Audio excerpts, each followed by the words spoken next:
I have peeped the sixth man of the year odds, and it's really hard for me not to go with Jordan Poole at plus 500 to win sixth man of the year next year, just because he is slotted perfectly to fill that six-man role in the Warriors team. You saw them in the playoffs. Is Jordan Poole just not going to play enough minutes to get that sixth man of the year award? I don't think so. I think that's probably a reason, like, you saw him in the playoffs. He was effective in the playoffs, coming off the bench, playing a six-man role that your traditional six-man of the year guys usually play. Like, score a ton of points for a team that's really good. And it might be hard competing with a guy like Tyler Hero if Tyler Hero does come off the bench again this year, which it has been reported that he is adamant on gaining a starting role with the team this year. So he will try. I mean, he wants to be in that starting role. Jordan Poole, I'm sure he wants to be a starter as well.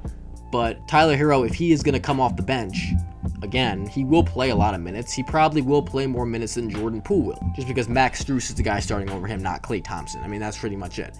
Now, I'm not worried about the amount of minutes Jordan Poole will play next year, because if he remains healthy, he's going to be great, and you just don't need to be playing Klay Thompson 35 minutes a game in the regular season. The Warriors are going to be a top 2 team, most likely, in the Western Conference this coming year. Probably aren't going to be pressured to play their starters that many minutes if they don't need to. Saving themselves for the playoffs is obviously the priority. This is a championship team, and a guy like Jordan Poole could use regular season reps a lot more than other guys just to reestablish himself as the isolation scoring machine that he is. Last year, he was on an absolute tear when he was coming off the bench, even in the starting lineup. And Tyler Hero is another really good candidate for this award to just win back-to-back.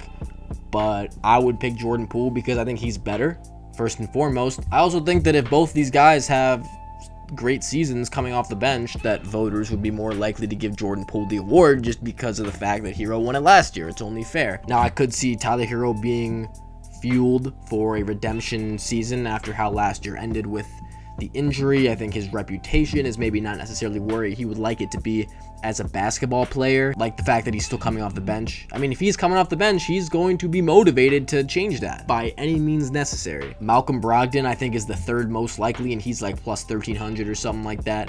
That's not a bad pick either, because he is another guy that could score a lot of points. I just don't think he's the same level of scorer as those guys. It's hard for me to see him looking for a shot nearly as much as those guys, especially on a team like the Celtics where he probably doesn't have to be looking for a shot that much. He's probably going to be off the ball more and also just more of a facilitator, and that alone is just going to bring his points per game down. Another thing is that with this award, if you look back in previous winners, it is almost always the case that the guys that win this award are the guys that score the most points for an amazing team, and it's always a guard.